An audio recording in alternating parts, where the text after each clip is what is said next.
परमात्मानं मानम्ये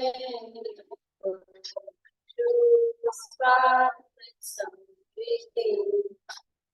ईशोपदेशमाचरस्ते स्वशक्त्याशाधरम् यस्य स्वयं स्वभावाप्तिर्भवेत्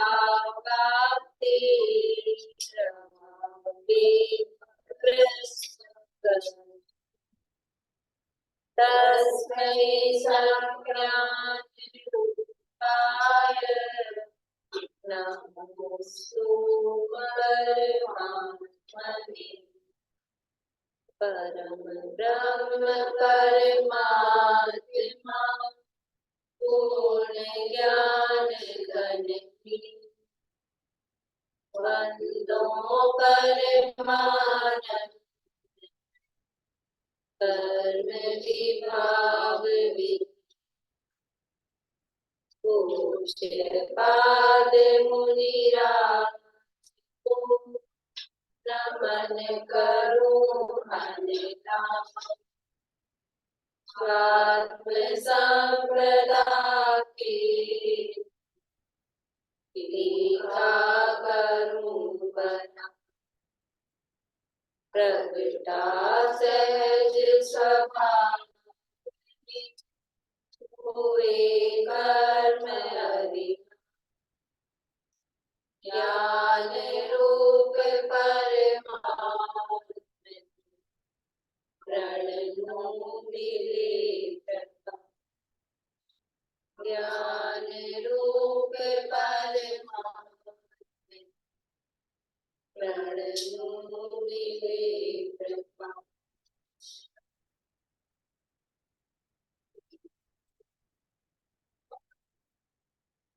तो बोलेंगे वाला 25-24 फुट वाली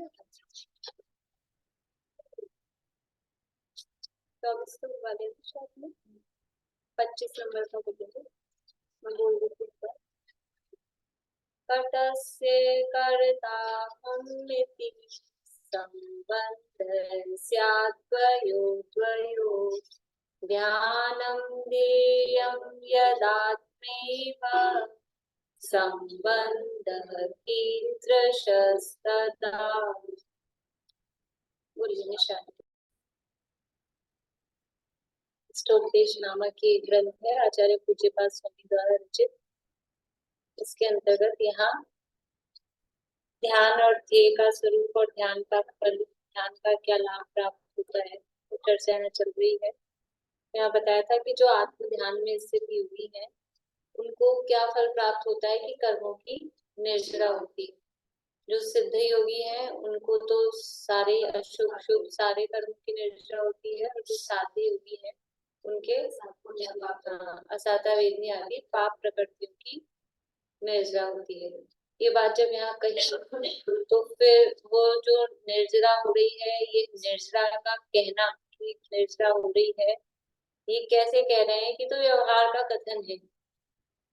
ये निर्जरा कहना आत्मा के कर्मों की निर्जरा हो रही है, ये अनुपचरित असद्भुत व्यवहार में से कहा गया कथन है। क्योंकि आत्मा और कर्मों का संबंध है, आत्मा में कर्म बंधेंगे तब तो निर्जरा होगी, तो कर्म बंधे ये किसने ऐसे कहा? ये भी व्यवहार का अनुचित असद्भुत व्यवहार ने का कथन था। तो जिस नह से बंधे थे उसी नह से उनकी निर्जरा हो गई है। उसके लिए यहाँ पर ये 25 नंबर का श्लोक में इसी अर्थ को बताने के लिए कि जो संबंध होता है वो दो में होता है, एक ही है तो एक में संबंध, ये व्यवहार कहाँ, अकेले में व्यवहार लगता है। दो लोग होंगे तो थोड़ा बहुत फॉर्मेलिटी व्यवहार, और कोई बाहर वाला दूसरा होगा तो आइए आइए बैठिए पधारिए अपन भी ढंग से, और घर वाले होते हैं तो ये हमारे में इनमें क्या अंतर है। और फिर घर वालों के साथ भी थोड़ा बहुत तो फॉर्मेलिटी होती है, कुछ भी जो भी अपने साथ ही अपनी क्या अपने अपने आप को बोलते लीजिए लीजिए भोजन करने से पहले कोई अपने आप को कहता है, घर में घुसने से पहले कोई अपने आप कहता है आइए आइए पधारिए पधारिए, कोई कहता है। उसके साथ क्या फॉर्मेलिटी है, तो खुद के साथ द्वैत नहीं होता, जहाँ अकेला है वहां द्वैत नहीं। तो जहाँ ध्यान और ध्येय सिर्फ स्वयं ही है, तो चाहे ध्यान कहो, चाहे ध्याता कहो, चाहे ध्येय कहो, चाहे ध्याती, वो ध्यान की क्रिया, वो सब एक ही है, वो वही है। तो वहां उसमें द्वैत नहीं है। यहाँ श्लोक दिया था तत्वानुशासन का भी, ये सब ध्यान ध्याता ध्येय ध्याती ये सब एक ही है। और आत्मा और परमात्मा मतलब आत्मा का परमात्मा, यहाँ दिया देखिए, कल जब अपन पढ़ रहे थे तत्वानुशासन के नीचे वाला कौन सा पेज है, 66 पेज पे, कि जब आत्मा का परमात्मा के साथ एकीकरण काल में आत्मा ही चिन्मात्र हो जाए, तो आत्मा का परमात्मा के साथ एकीकरण, कौन से आत्मा का कौन से परमात्मा के साथ एकीकरण हो रहा है?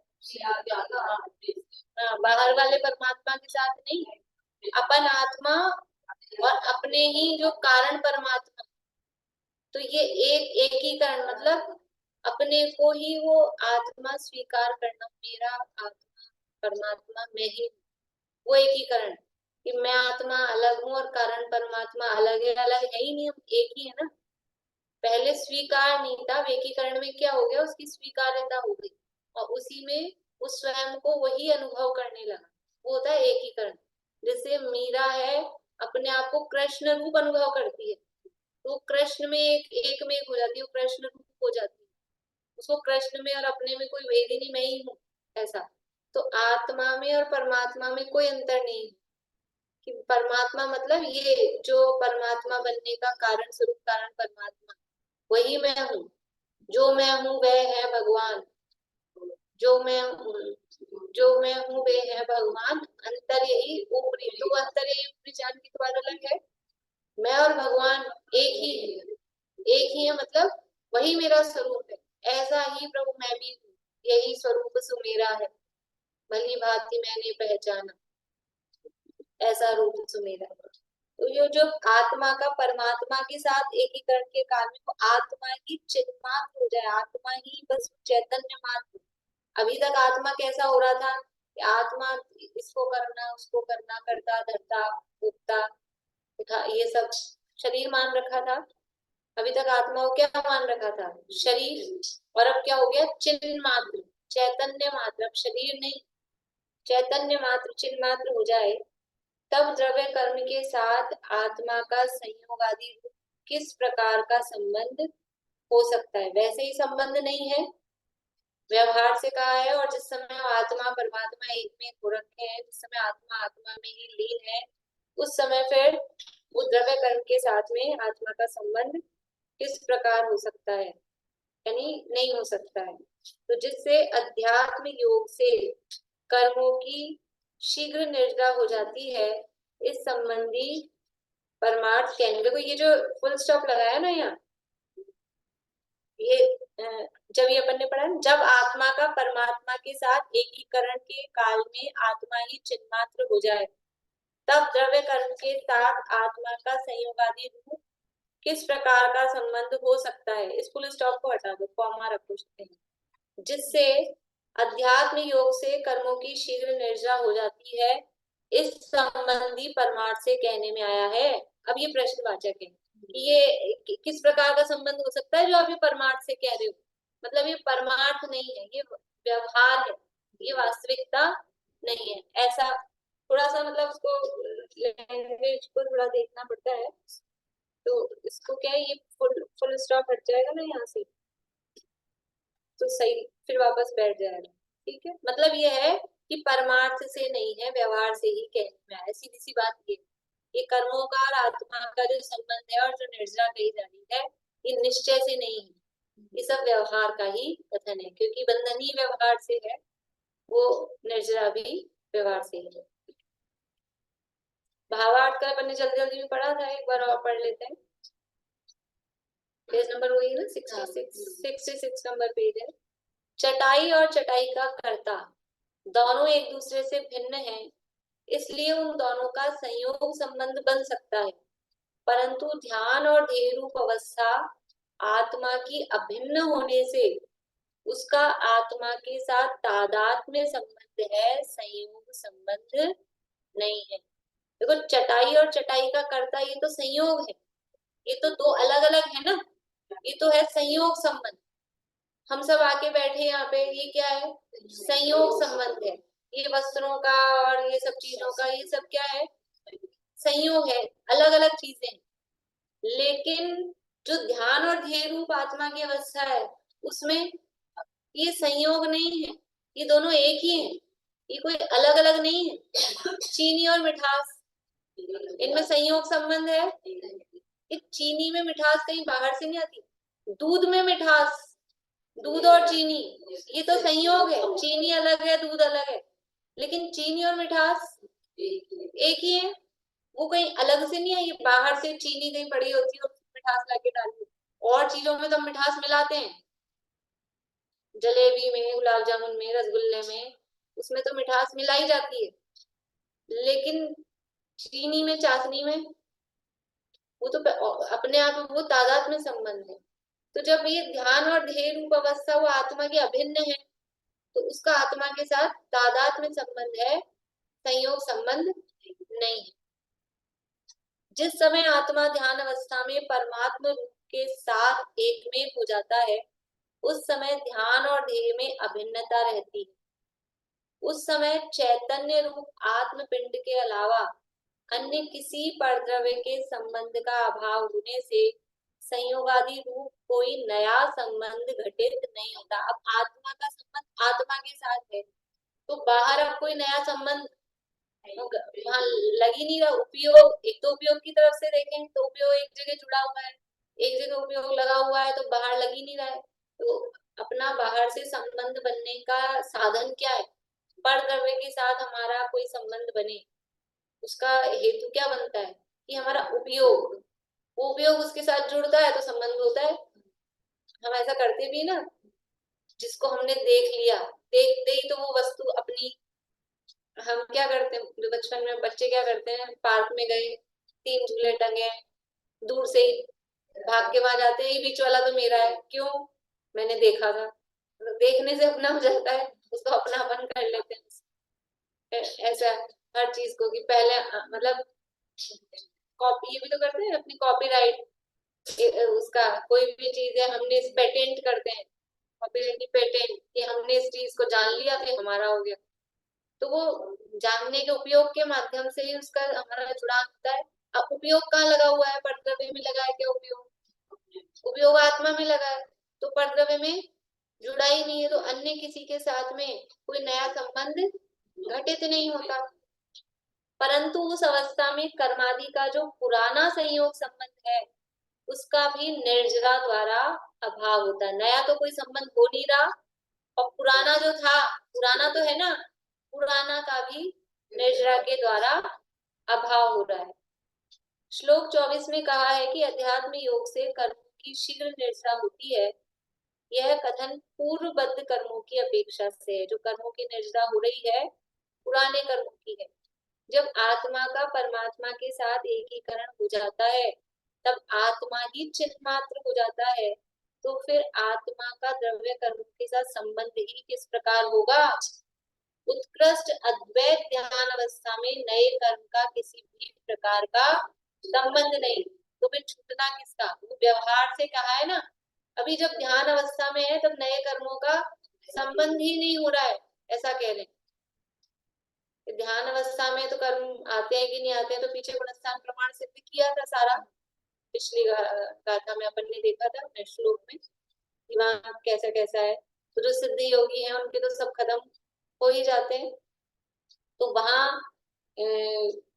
जो उत्कृष्ट ध्यान, अद्वैत ध्यान अवस्था है, वहां नए कर्म का किसी भी प्रकार का संबंध नहीं है। देखो शब्द दे रहे उत्कृष्ट अद्वैत ध्यान अवस्था, जो उत्कृष्ट ध्यान अवस्था है, वहां कोई कर्म का आश्रव नहीं हो रहा है, तो नए कर्म का संबंध भी नहीं हो रहा है, तो फिर छूटना किसका होगा।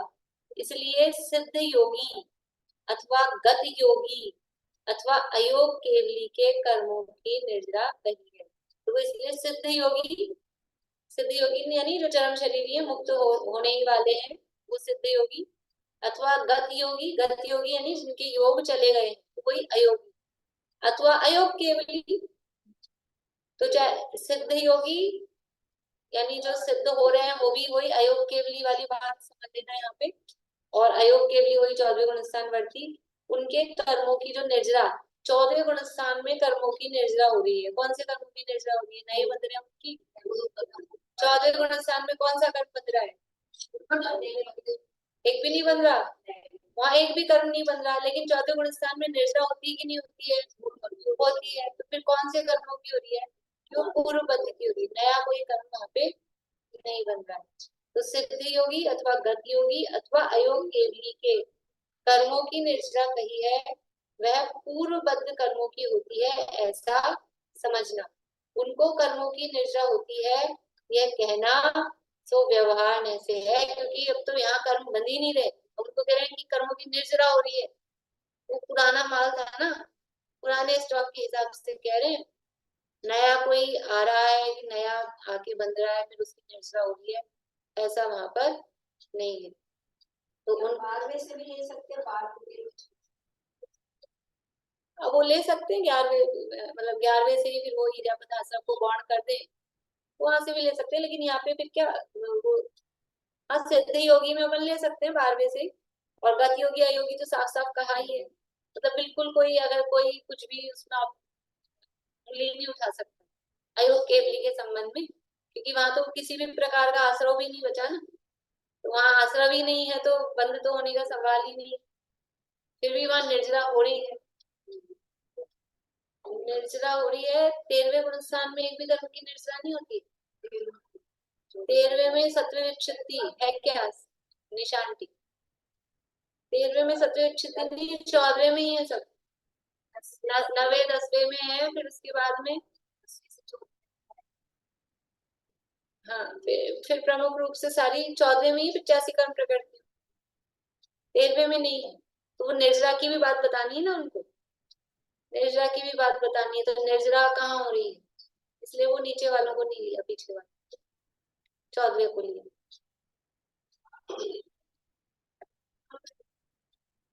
इसलिए सिद्ध योगी अथवा गति योगी अथवा योग केवली के कर्मों की निर्जरा कही है, वह पूर्वबद्ध कर्मों की होती है, ऐसा समझना। उनको कर्मों की निर्जरा होती है यह कहना सो व्यवहार न से है, निश्चय न से नहीं। देखिए अब यहाँ शिष्य कहता है कि तब बंध और उसका प्रतिपक्ष रूप मोक्ष किस प्रकार, फिर ये बंध और मोक्ष ये कैसे हो रहा है जब है ही नहीं। फिर ये बंध और फिर बंध का प्रतिपक्षी मोक्ष, वो किस प्रकार होता है? भगवान यदि अध्यात्म के योग से आत्म द्रव्य और द्रव्य कर्म को विश्लेष यानी एक दूसरे से भिन्न किया जावे तो किस प्रकार, अर्थात किस प्रकार के उपाय द्वारा, यानी आप जो कह रहे हो कि भी तो बनता ही नहीं है, निर्जरा है, हो नहीं रही है, व्यवहार से है, तो फिर ये बंध और फिर मोक्ष को किस प्रकार हो रहा है? यदि हम सो कह, आपने कहा अध्यात्म का योग आत्मा का आत्मा में जुड़ान करो, ये अध्यात्म के योग से ये आत्म द्रव्य और द्रव्य कर्म ये दो हैं, आत्मा और कर्म, इन दोनों को भिन्न करें तो फिर किस प्रकार करें? जो आप बंध ही नहीं कह रहे हो तो फिर हम भिन्न किस प्रकार करें जब दोनों का बंध ही नहीं है? तो एक दूसरे को भिन्न किस उपाय द्वारा, किस प्रकार के उपाय द्वारा इन दोनों का बंध अर्थात परस्पर प्रदेशानु प्रवेश लक्षण संश्लेष संयोग रूप बंध हो, यानी किस प्रकार के उपाय द्वारा तो इनको विश्लेष करें और इन दोनों का बंध यानी ये जो संश्लेष संयोग बंध है वो किस प्रकार से हो, मतलब सीधा सा प्रश्न ये है कि उसको बंधन किस प्रकार से है और उसको मोक्ष किस प्रकार से, ये हम कह रहे हैं। तो ये बंधन के लिए परस्पर प्रदेशानुप्रवेश, जैसे हम बोलते हैं एक क्षेत्र अवगाहन, परस्पर प्रदेशानुप्रवेश, प्रदेश में अनुप्रवेश, एक दूसरे के प्रदेशों में आ गए। तो एक क्षेत्र जहाँ आत्मा के प्रदेश है वही कर्मों के प्रदेश है, कि कर्म के परमाणु कहाँ पर है? उसी जगह है, जिस जगह आत्मा है वही ये शरीर है, वही ये द्रव्य कर्म है। तो ये है परस्पर प्रदेश अनुप्रवेश, प्रदेश एक दूसरे में प्रविष्ट हो गए, एक क्षेत्र होगा। लक्षण संश्लेष, संश्लेष का मतलब है संयोग, कैसा संयोग? कि ऐसा संयोग कि जहां एक जाए वहीं दूसरा जाए, ऐसा नहीं कि हम अभी उठे तो ये शॉल को उतार के रख दिया यहाँ, फिर ओढ़ लेंगे बाद में। ऐसा शरीर को उतार के यहाँ रख दो, थोड़ी गर्मी बहुत होती है ना, तब तो थोड़ा ये अच्छा हो जाए, फैसिलिटी मिल जाए। शरीर को उतार के रख, गर्मियाँ के कपड़े उतार के रख देते हैं, तो शरीर को उतार के यहाँ रख दिया। या कभी वजन ज्यादा लग रहा है, मोटापा बढ़ गया हो शरीर भारी हो गया है, तो शरीर को उतार के छोड़े तो जल्दी जल्दी चल के आ जाए, ऐसा कुछ कर सकते हैं। कर्मों का वजन, कर्मों का वजन कितना है कि जो प्रदेश है, औदारिक से वैक्रियक में असंख्यात गुणे, वैक्रियक से आहारक में असंख्यात गुणे, और आहारक से तेजस में अनंत गुणे, और तेजस से कार्बन में अनंत गुणे, अनंत गुणे परे। तो कितना भारी, इतना भारी है कार्बन शरीर, इतना वजन पहले तो औदारिक का नहीं चल रहा, हमारा 60-70-80 किलो इतना हो गया, वो नहीं चल रहा। इस कार्बन शरीर को उतार के निकाल के छोड़ा है, ऐसा छोड़ नहीं सकते, इसको कहते हैं संश्लेष। जहां ये जाएगा जीव, वहां वहां वो साथ जाएगा, छोड़ नहीं सकते। ये परस्पर प्रदेश अनुप्रवेश, ये ऐसा एक में घुस गए हैं जैसे, इसका नाम है ये परस्पर प्रदेश अनुप्रवेश लक्षण संश्लेष संयोग रूप बंध। तो ये बंध किस प्रकार हो, और विश्लेष, देखो एक था विश्लेष, एक है संश्लेष। विश्लेष है अलग होना, संश्लेष है मतलब एक में एक होना। कारण की इस पूर्वक यानी बंध पूर्वक ही विश्लेष यानी वियोग होता है। बंध हुआ हो तो उसका वियोग हो, छूटना हो। बंध ही नहीं हुआ तो छूटना कहाँ से हो? वही प्रसिद्ध बात है कि जो जेल में जाएगा तो छूटेगा। इसलिए आत्मा को मोक्ष कहना, केवल जी बहुत जरूरी कि आत्मा को बंद कहना है, मोक्ष कहना, ये आत्मा के लिए कलंक है। आत्मा का मोक्ष हुआ ये कह रहे हो, इसका मतलब जेल गया था, जेल गया था ऐसे कहे, अभी भी छूट के आई है कैसे लगेगा अभी अभी छूट के आई है, कि हम कहाँ थे अंदर जो छूट के आए। तो ये बंध पूर्वक संश्लेष पूर्वक ही विश्लेष वियोग होता है, और उसका प्रतिपक्षी अर्थात बंध विरोधी मोक्ष जो संपूर्ण कर्मों के विश्लेष यानी अभाव लक्षण वाला है, वह जीव को किस प्रकार हो सकता है। समस्या तो यह है, सीधी सीधी मोक्ष कैसे होगा जब बंध ही नहीं हो रहा है। हमको तो मोक्ष कराना है, तो मोक्ष कराने के लिए बंधन कराओ। वही ना, नहाऊंगा तो फिर गंदा तो हो लूं साफ सुथरे को नहाने से क्या मतलब है? हमें तो मोक्ष चाहिए, मोक्ष चाहिए, और आप बंधन का ही मना कर रहे हो, फिर मोक्ष कैसे होगा? तो पहले बंध सिद्ध हो तब उसका फिर मोक्ष हो। कारण की इस पूर्वक यानी बंध पूर्वक ही विश्लेष वियोग होता है, और उसका प्रतिपक्षी अर्थात बंध विरोधी मोक्ष जो संपूर्ण कर्मों के विश्लेष अभाव लक्षण वाला है, वह जीव को किस प्रकार हो सकता है।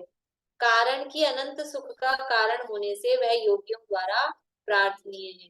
क्यों मोक्ष के पीछे पड़े हैं? कि वो मोक्ष है, वो अनंत सुख का कारण है, योगी उसको चाहते हैं, योगियों द्वारा प्रार्थनीय मतलब योगी उस मोक्ष के सुख को चाहते हैं। योगी मतलब साधु, साधु सज्जन, साधु पुरुष जो है वो उस मोक्ष के सुख को चाहते हैं, उसके लिए साधना कर रहे हैं। तो फिर हमको वो मोक्ष कैसे प्राप्त होगा जब बंधाई नहीं है, और मोक्ष में तो इतना सुख है, तो हमको वो सुख चाहिए। वो सुख किस प्रकार प्राप्त होगा, ये शिष्य का यहाँ पे प्रश्न है, शंका है। अब यहाँ पे इसके जवाब में गुरु कहते हैं, 26 नंबर का श्लोक है, बुलवाती हूँ मैं। बध्यते मुच्यते जीव,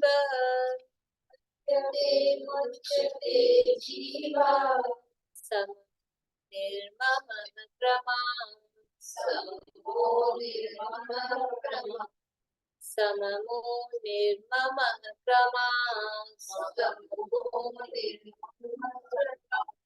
तस्मात् सर्व प्रयत्नेन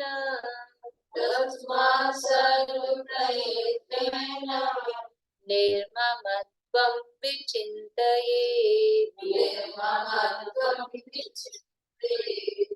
तस्मात् सर्व प्रयत्नेन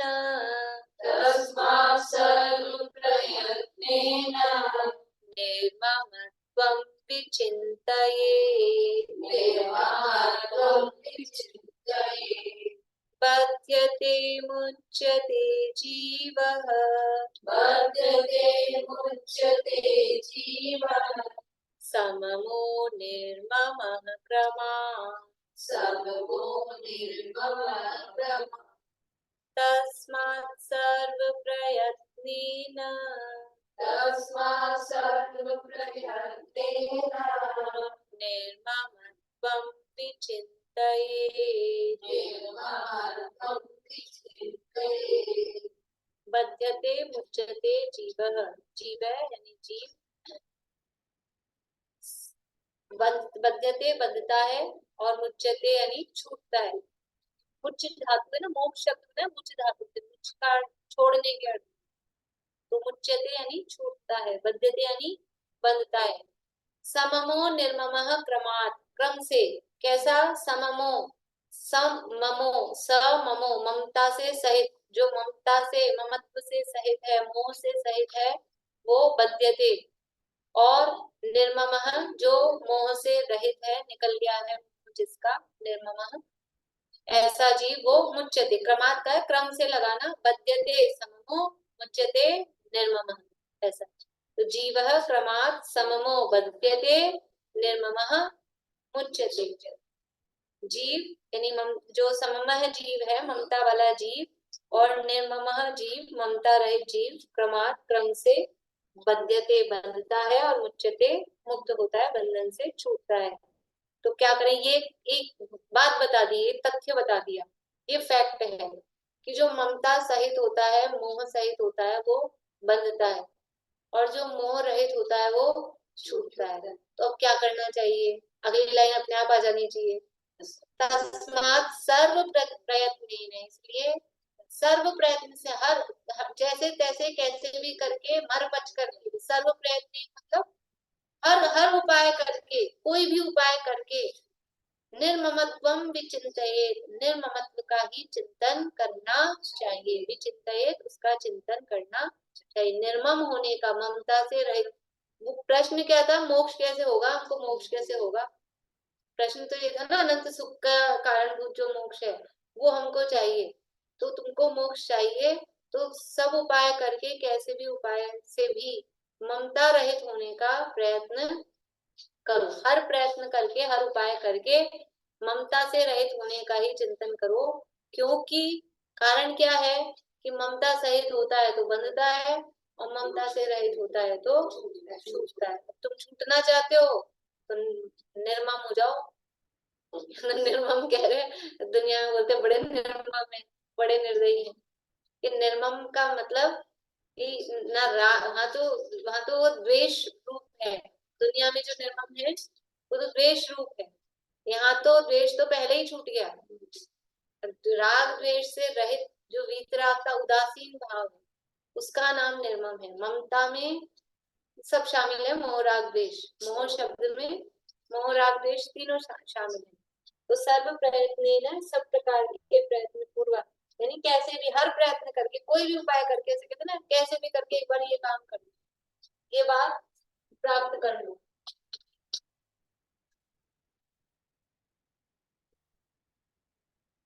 निर्मम होने का उपाय चिंतन करना चाहिए। देखिए अन्वय, ममता वाला जीव और ममता रहित जीव अनुक्रम से बंधता है और मुक्त होता है, बंधन से छूटता है। इसलिए संपूर्ण प्रयत्न से निर्ममत्व का विशेष रूप से चिंतन करना चाहिए। ये जो संपूर्ण प्रयत्न से कहा है ना, तो वो जो अमृत चंद्राचार्य ने कलश लिखा है, मर बच करके भी, कैसे भी हो, हाँ, मर बच करके भी, तत्व का ऐकत्मपि मृत्वा तत्व कौतूहलीसन, कैसे भी करके मर बच करके भी इस तत्व का, आत्म तत्व का कौतूहली हो। ये यहाँ कह रहे हैं कि हर प्रयत्न करके, हर उपाय करके भी इस निर्मम होने का, ममता से रहित होने का, मोह से रहित होने का, ये एक ही मतलब पूरी जिनवाणी में एक ही उपदेश। कुछ भी पढ़ो, कोई सा भी अनुयोग पढ़ो, कोई सा भी शास्त्र पढ़ो, कोई सा भी श्लोक पढ़ो, कोई सी भी गाथा पढ़ो, कोई सी भी लाइन पढ़ो, एक ही उपदेश है क्या उपदेश है कि वो राग द्वेष से रहित हो, क्योंकि राग द्वेष है वही, इसको चाहे हिंसा कहो, चाहे पाप कहो, चाहे दुख कहो, वही है। और वीतरागता ही धर्म, इसलिए संपूर्ण जिन्वाणी एकमात्र वीतरागता की ही पोषक होती है। वीतरागता की पोषक ही जिन्वाणी कहलाती है। जिन्वाणी की हर लाइन में, हर शब्द में एकमात्र वीतरागता का ही उपदेश है। भले ही एक कषाय छुड़ा के दूसरी कषाय करा रहे होंगे, चरणानी योग में ऐसा दिखेगा, दूसरी कषाय उत्पन्न करा के, भय उत्पन्न करा के संसार शरीर भोग से भय दिखाते हैं, लेकिन वो कषाय उत्पन्न कराने का प्रयोजन भी कषाय रहित करना है, वीतरागता है। जिन्वाणी का प्रयोजन एकमात्र वीतरागता है। कहीं कम कषाय, अधिक कषाय की बजाय कम कषाय का उपदेश दिखेगा, कहीं एक कषाय की जगह दूसरी कषाय, ऐसा भी दिखेगा, लेकिन फिर भी उसका प्रयोजन एकमात्र एकमात्र एकमात्र वीतरागता ही है। क्यों? क्योंकि ममता से बंध रहा है और निर्ममता से छूट। देखिए ठीक है, अव्ययों के अनेक अर्थ होते हैं। मम यह अव्यय है। अव्यय मतलब ये व्याकरण में होते हैं ना, उपसर्ग प्रत्यय अव्यय, व्याकरण वाला अव्यय है, वैसा अव्यय अपना नहीं लगाना अध्यात्म में कोई। अव्ययों के अनेक अर्थ होते हैं, तो मम मम यह अव्यय है, उसका अर्थ अभिनिवेश होता है। अभिनिवेश मतलब अभिप्राय, इसलिए स मम अर्थात मम इदम यह मेरा है, ऐसे अभिनिवेश वाला जीव तथा उपलक्षण से अहम अस्य मैं इसका हूँ, ऐसे अभिनिवेश वाला जीव कर्मों से बंधता है। मम मतलब ये अभिप्राय, क्या कि यह मेरा है। मम मम मतलब मेरा, यानी क्या कि ये मेरा है, ये अभिप्राय में ये है। तो वो अभिप्राय को बताने वाला शब्द है, जो मम शब्द है वो अभिप्राय को बताने वाला है। और समम मम से सहित है, यानी जिसको ये भावना है कि ये मेरा है, तो जिसके ये भावना है ये मेरा है, उसके अंदर ये भी गर्भित है कि मैं इसका हूँ। समय सार में गाथा है 19-20-21। मैं, हाँ, हम थे, मैं इनका हूँ, ये मेरे हैं, मैं इनका हूँ, हम थे सभी के, या हम हमारे थे सभी गतकाल में, हम होएंगे इनके, हमारे वे अनागत काल। फिर आगे क्या लिखा लास्ट साधा में, ऐसी असंभव कल्पनाएं मूढ़ जन ही करें, भूतार्थ जानन हार जन ऐसे विकल्प नहीं करे। अज्ञानी की मान्यता दी, अज्ञानी का लक्षण दिया। 19 गाथा है, 20-21-22 गाथा है। 19वीं गाथा में अज्ञानी का लक्षण दिया, अज्ञानी का, हाँ, और तो वापस देखना, कलश नहीं है गाथा है, कलश कलश नहीं, गाथा गाथा। तो ये जो ये मेरा है ऐसा अभिप्राय मिलता है, तो मैं इसका, जब ये मेरा है तो मैं इसका हूँ। तो शरीर मेरा है, ये मान्यता है, मैं शरीर का हूँ।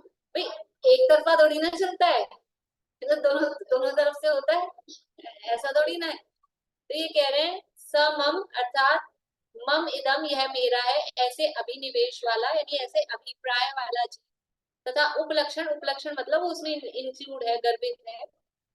अहम अस्य, पहले तो कहा था मम इदम, इदम यानी यह, मम यानी मेरा है, अब कह रहे अहम अस्य, अहम यानी मैं, अस्य यानी इसका, मैं इसका हूँ, ऐसे अभिनिवेश वाला जीव कर्मों से बंधता है, यानी कि मैं इसका हूँ, ये मेरे हैं। ये जो वहां गाथा में थी ना, बिल्कुल सेम वही गाथा है। देखो श्री अमृत चंद्राचार्य ने श्री समयसार कलश श्लोक 164 में कहा है,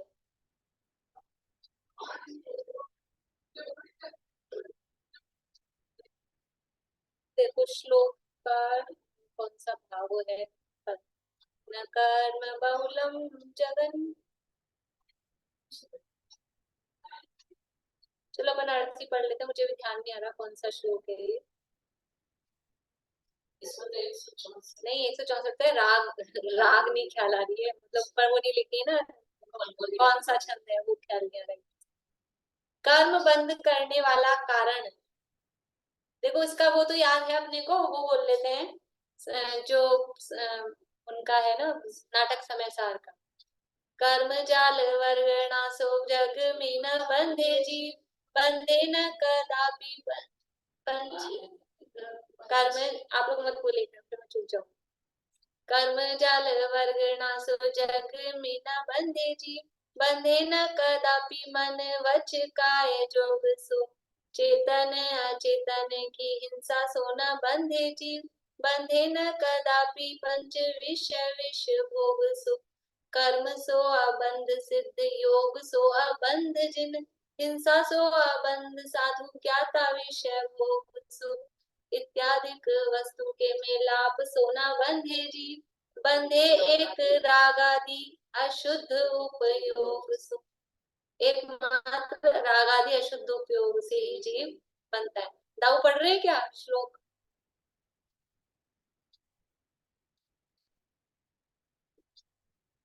आवाज चालू करिए। श्लोक पढ़ रहे हो? आप क्या इसको पढ़ने में असमर्थ हो, ऐसा मुझे भासत नहीं हो रहा है। नहीं, मुझे वो राग एकदम से ख्याल नहीं न आ रही थी कर्म इसलिए। बहुलम जगन, न चलनात्मकम कर्म वा, न चापि करणानि वा, न चिद अचिद बधो बंधकृत। यदेक्यमुपयोग भू अच्छा, समुपयाति और भी है क्या कोई रागादि, लाइन?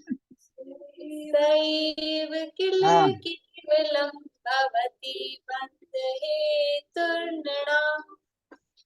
देखिए अर्थ देखते इस हैं। समय सार का ही तो है। हाँ, समय सार का ही है, ऊपर को ये वाला। मैं तो दो, वो तो इन्वर्टेड कॉमा बंद कर दिया तो मैं तो कंफ्यूज हो गया कि दो ही लाइन का है। जब आपने दो लाइन और पढ़ी तो लगा तो समय सार का है। हाँ, समय सार का ही। ठीक है, लीजिए आगे लीजिए। देखिए, कर्म बंद करने वाला कारण नहीं, बहुत कर्म योग्य पुद्गलों से भरा लोक। यानी कर्म क्यों बंध रहे हैं हमको? कोई क्या कहेगा कर्म क्यों बंध रहे हैं? क्योंकि दुनिया में कर्म भरे हैं। कर्म क्यों बंध रहे हैं? कुछ लोग ऐसे बोलते हैं आलू क्यों खाते हैं? बाजार में मंडी में आलू आते हैं, ठेले में आलू बिकते हैं तो हम आलू खाते हैं। तो ये कर्म क्यों बंध रहे हैं? कि दुनिया में भरे हैं तो बंधते हैं। तो कह रहे हैं कि बहुत कर्म योग्य पुद्गलों से भरा योग ये कर्म बंद करने का कारण नहीं है। भरे हैं तो भरे हैं, भरे रहने दो। उससे क्या है? जैसे कहते हैं बहुत धूल चिपक गई, बहुत क्यों? कि धूल आ रही थी, धूल भर रही थी इसलिए हमारे चिपक गई। चिपकती किसके है? तेल मालिश करके आता है ना, उसके चिपकती है। तो कर्म बंद करने वाला कारण, अब थोड़ी सी इसकी मतलब वो देखना, नहीं पहले लिखा इसलिए अर्थ ध्यान से समझना। कर्म बंद करने वाला कारण यानी वो जो कारण है, नहीं बहुत कर्म योग्य पुद्गलों से भरा लोक, मतलब नहीं को बाद में ले लो, तो बहुत कर्म योग्य पुद्गलों से भरा लोक नहीं है। सीधी सी बात ये। अब इसकी लैंग्वेज ही हंसी हो, आगे पीछे लिखे हैं सब।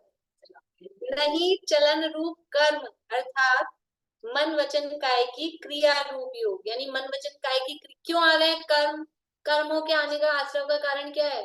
काय वांग मन कर्म योग शास्त्र में क्यों आते हैं कर्म? कि वो मन वचन काय की क्रिया से आत्मा के प्रदेशों में परिस्पंदन होता है और वही खींचता है, बुलाता है, आजा आ जाओ, वो कर्मों को बुलाता है। तो ये जो हमारे मन वचन काय की क्रिया है ना, इससे कर्म आते हैं। तो कह रहे हैं नहीं, वो नहीं। नहीं अनेक प्रकार के करण यानी इंद्रियां। अब कोई क्या कह सकता है ये इंद्रियां हैं, इंद्रियां विषयों को चाहती है और फिर विषयों में लग जाते हैं। ये इंद्रियां नहीं होती ना दुनिया में तो हमको कर्म बंद नहीं होता। ये इंद्रियां हैं, आंखें हैं, फिर दिखता है, फिर दिखता है, फिर राग द्वेष होता है, दिखती है चीजें, खाने पीने की इच्छा हो जाती है, खुशबू आती है तो खुशबू आते ही तो इच्छा हो ही जाती है। सर्दी में पकौड़ी बन रही हो खुशबू आ जाए तो इच्छा हो ही जाती है। तो ये इंद्रियां हमारे कर्म बंध का कारण है। तो कह रहे हैं नहीं, इंद्रियां कर्म बंध के कारण नहीं, करण यानी इंद्रिया। और नहीं चेतन अचेतन का घात। कह रहे हैं कि कर्म का बंध का कारण क्या है? कि चेतन अचेतन की हिंसा हो रही है ना, हिंसा हो रही है।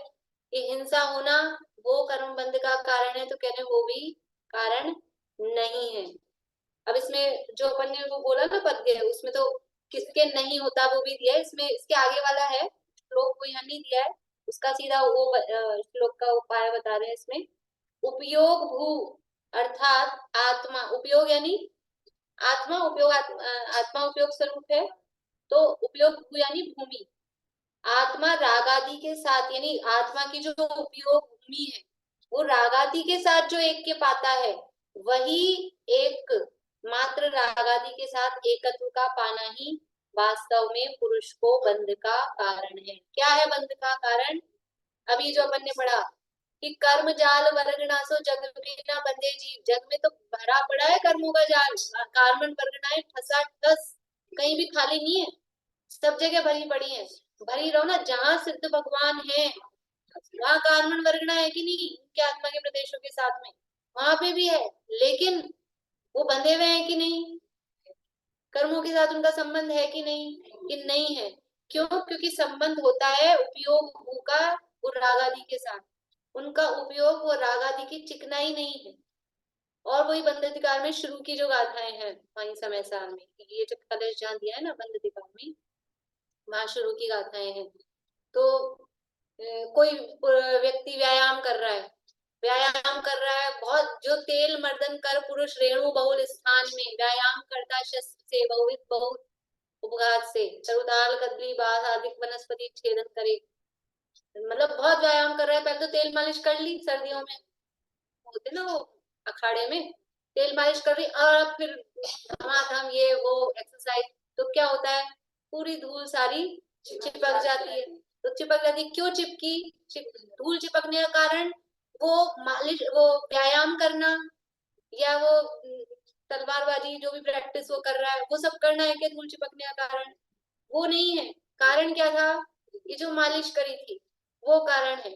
फिर दूसरा उदाहरण के 5 गाथाएं हैं ऐसी, फिर 5 गाथाएं दूसरी ऐसी थी, जो तेल मर्दन रहित जन रेणु बहुल स्थान में व्यायाम करता शस्त्र से। तो बहुत धूल भरे स्थान में वो व्यायाम कर रहा है और सब पेड़ों को तोड़ रहा है, फोड़ रहा है, ये सब कार्य सारे कार्यक्रम कर रहा है, लेकिन उसने तेल मालिश नहीं करी है, तो उसके फिर धूल चिपकती नहीं, ऐसे सब झड़ जाता है, निकल जाता है। तो कारण क्या था? चिकनाई ही रजकर्म के बंधन का कारण कहा, चिकनाई है। तो उपयोग भू अर्थात आत्मा का रागादि के साथ जो एक के पाता है, वही एक वास्तव में पुरुष को बंध का कारण है। तो बहुत कर्म भरे हैं लोग में, वो बंध के कारण नहीं, ठीक है। लेकिन ये जो मन वचन काय की चंचलता हो रही है ना, जितना ज्यादा मन वचन काय का ये योग होता है उतने ही ज्यादा कर्मों का आश्रय होता है, क्योंकि आश्रव में कारण योग है। और कितने कर्मों का आश्रय होता है प्रति समय? समय प्रबद्ध, मतलब कितने? सिद्धों से सिद्धों का अनंत नहीं, अनंतवा भाव और अभव्योक्ता अनंत। हाँ, समय प्रबद्ध बंध रहे हैं यानी अनंत बंध रहे हैं। कितने अनंत? अभव्यों से अनंत गुणे और सिद्धों का अनंतवा भाग, इतने समय प्रबद्ध हर समय आ रहे हैं। लेकिन उसमें भी आते हर समय अनंत हैं, लेकिन कम अनंत आ रहे हैं कि ज्यादा अनंत आ रहे हैं? अनंत के भी अनंत भेद है ना। तो वो ज्यादा कब आते हैं? कि जितने ज्यादा हमारे ये वाइब्रेशंस होते हैं उतने ज्यादा कर्म आते हैं, आश्रम ज्यादा होता है। इंद्रियां अलग, इंद्रियों को अलग से लिया, वो इंद्रियों के विषयों के साथ। यहाँ केवल मन वचन काय की चंचलता को लिया, योग के अर्थ, योग के अर्थ। तो वो जो मन वचन काय का क्रिया रूप जो योग है, वो योग भले ही हो लेकिन उससे कर्मों का बंध नहीं है। सबसे ज्यादा योग कहाँ होता है? किसको होता है? अनंत भगवान के। अनंत भगवान के योग बहुत है, योग बहुत है। आश्रम कितना हो रहा है? बंद कितना हो रहा है? बंद हो ही नहीं रहा है, एक समय मात्र का ईर्यापथ आश्रम है। तो योग अधिक होने से बंद होगा, क्यों क्यों नहीं हो रहा है? क्योंकि राग नहीं है, मोह राग द्वेष का पूर्ण रूप से अभाव है, पूर्ण वीतरागी है 11वें 12वें 13वें गुणस्थान में। इसलिए वहां भले ही योग खूब हो, बहुत योग होता है, योग की चंचल मतलब वहां परिस्पंदन बहुत है, लेकिन फिर भी वहां पे क्योंकि राग नहीं है, राग नहीं है इसलिए बंधन। परिस्पंदन कर्म निकल रहे हैं, 12वें गुणस्थान में भी होता है। हाँ, विहार आदि वो होता है अपने आप, मतलब बुद्धि पूर्वक तो होता नहीं है कुछ काम, वो अपने आप ही होता है। वहाँ योग अधिक है, तो कर्म निकल रहे हैं इसलिए। मैम योग अरिहंत भगवान के योग अधिक क्यों है? एक क्वेश्चन ये है, और एक क्वेश्चन है कि चेतन और अचेतन पदार्थ की वजह से हिंसा होती है, लेकिन उसमें आश्रम हिंसा नहीं की हो, बात मतलब अभी कर्म आगे, नहीं बन रहे हैं। हिंसा की बात तो भी आगे कर रहे हैं, हिंसा वाला भी पॉइंट। और अनंत भगवान के योग अधिक होता है 13वें गुण स्थानों में। 13वें गुण स्थान में समझ लो समुद्घात वगैरह जब टाइम हो रहा है, जिस समय समुद्घात हो रहा है, तो उस समय चंचलता हो रही है कि नहीं हो रही आत्मा के प्रदेशों में? पूरे लोक में आत्मा के प्रदेश फैल रहे हैं, तो बिना चंचलता के फैल रहे हैं क्या? चंचलता हो ही रही है ना। तो योग बहुत है, लेकिन फिर भी बंधन नहीं, बंद कोई सा भी नहीं। फिर कह रहे हैं अनेक नहीं, अनेक प्रकार के करण, यानी अनेक प्रकार की इंद्रियां, वो भी अपन स्त्रियबंध छंद से ले रहे थे। कर्मजाल वर्णनासो जग में न बंधे जीव, बंधे न कदापि मन वच काय जोग सो, चेतन अचेतन की हिंसा सोना बंधे जीव। हिंसा हो रही है बाहर में, चेतन अचेतन की हिंसा हो गई, किसी चेतन अचेतन की भी हिंसा होती है क्या? अचेतन की हिंसा होती है? अचेतन की हिंसा कैसे होती है? किसी का चेतन, अरे किस दिल तो चेतन में ही होगा ना, दिल तो चेतन में होगा तभी दिखेगा। अचेतन की हिंसा कैसे होती है बोलो? जैसे कागज वगैरह पे चित्र बनाए हैं। बहुत बढ़िया। ये जैसे यहाँ मुनिराज के चित्र बने हैं पुस्तक पे, अब ये अरे तुम्हारे हाथ में जो होते हैं अब वो मुनिराज है, उसको ऐसे फाड़ दो, कुछ भी बने। ये अचेतन है ना। कितनी तरह की जब ब्रह्मचर्य की बात आती है ना, चेतन स्त्री, अचेतन स्त्री, काष्ठ की स्त्री, पाषाण की स्त्री, इस तरह से। हाँ, तो वो अचेतन की हिंसा। आटे का मुर्गा बना के बलि दी, हिंसा हुई कि नहीं हुई? अचेतन की हिंसा थी कि नहीं? कितना पाप लगा? ये अचेतन की हिंसा। और चेतन की तो हो ही रही है। तो चेतन अचेतन की हिंसा से भी फिर भी बंधन नहीं हो रहा है। कि किसको नहीं हो रहा है? कि जिसके राग आदि नहीं है। किसके नहीं है? कि कोई मुनिराज है, 4 हाथ जमीन देख के इरिया समिति पूर्वक चलते हैं, नीचे देख के चल रहे हैं, फिर भी उन्होंने पैर उठाया, रखने को नीचे देखा था, साफ था, कुछ नहीं था, पैर उन्होंने उठाया, इतने में उड़ता हुआ कोई मच्छर आ गया, और ये इन्होंने ऐसे रखा और वो मच्छर आया और वो दब गया। हिंसा हुई कि नहीं हुई? मच्छर मरा कि नहीं मरा? मच्छर मरा। हिंसा हुई कि नहीं हुई? ये घात हो गया चेतन का। लेकिन महाराज को पाप लगेगा कि नहीं लगेगा? हिंसा नहीं लगेगा। क्यों? क्योंकि अंदर हिंसा नहीं है। अंदर मोह राग द्वेष भावों की उत्पत्ति होना वो हिंसा है।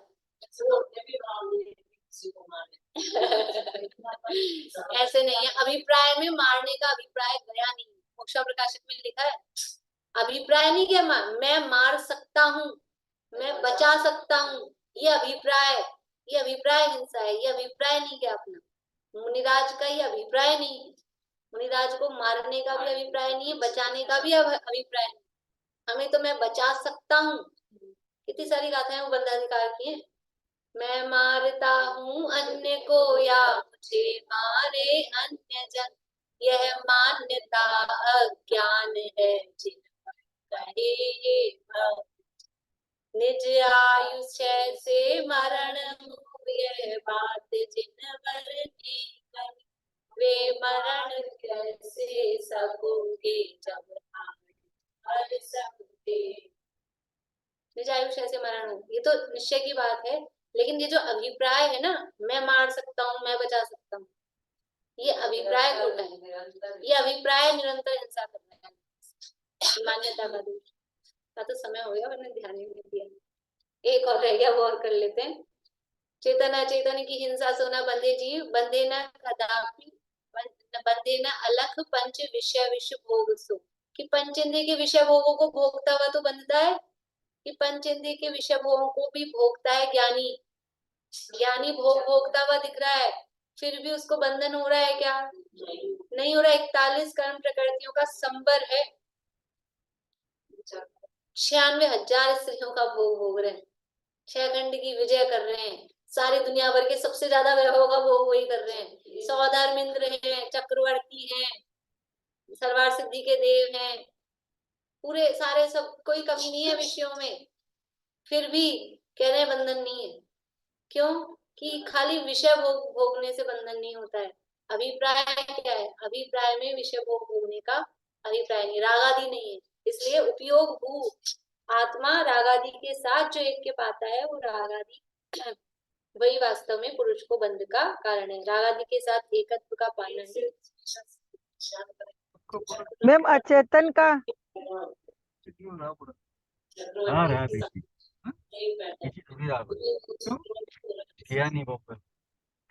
छूट जाता है ना समय थोड़े बात तो क्या ही सकते हैं, श्रेणी का शाही समय चलेगा, इनका समय तो छूट जाता है ना, समय तो छूटने के बाद में समय तो छूट जाता है। बोलिए मैम अचेतन का उदाहरण दीजिए ना, अचेतन का हिंसा नहीं होती है।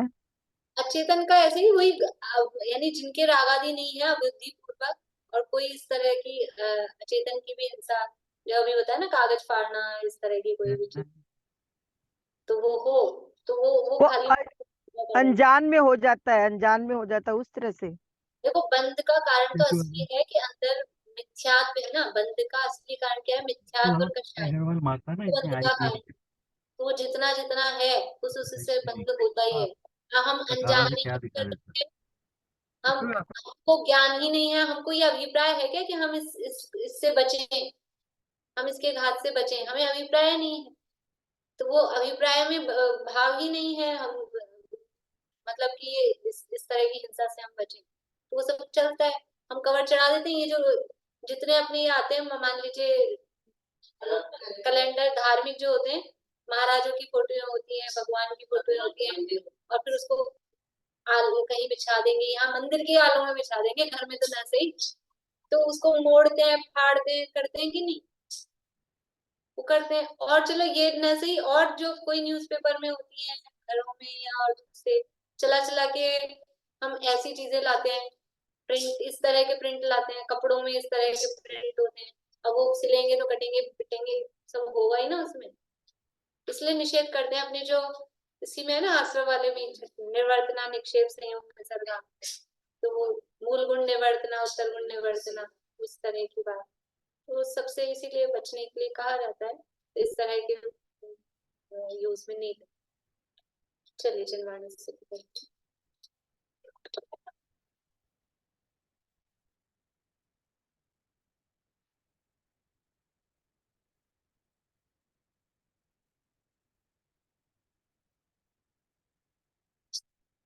किसी से कुछ नहीं लेना, किसी को कुछ नहीं देना, अहो निश्चित पर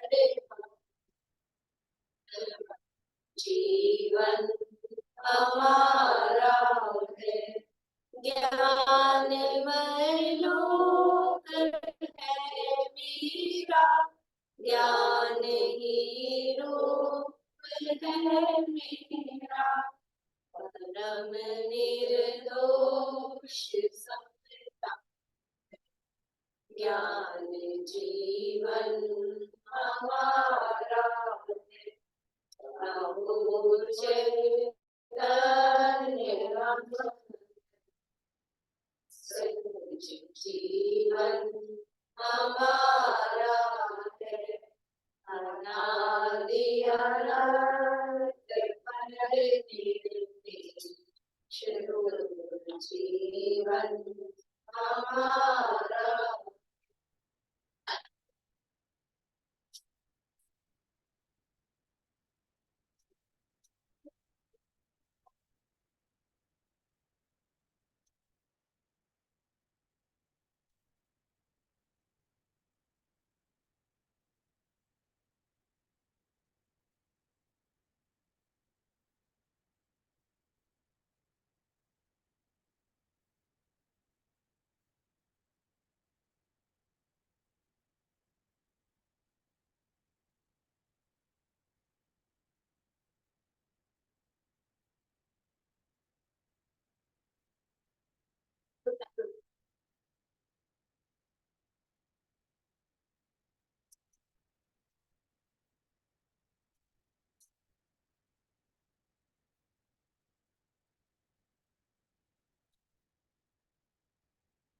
दर्शन में जुर्वानी मान दीदी को